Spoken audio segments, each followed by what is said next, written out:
If you want to screen record and record yourself at the same time, you can easily do that by first you have to know how to screen record yourself is by pressing Command, Shift, and 5 at the same time. This thing will appear at the bottom of your screen, and before you do click that record, you need to open up quick view by clicking Command and space. Then you will open up the spotlight search. Then you open up QuickTime Player, but don't actually open any file. You just have to click on this on the top, and then you can file, and then you choose new movie recording, just like this.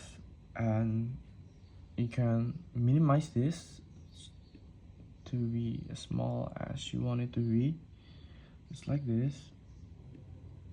And then, or if you want to, for example, if you want to record yourself while playing Roblox, you can also do that by moving this thing up to here, QuickTime and Roblox, and then you can record yourself while playing Roblox and Command Save 5, and this recording option will be open, and this is how you're able to record yourself and screen record your computer at the same time.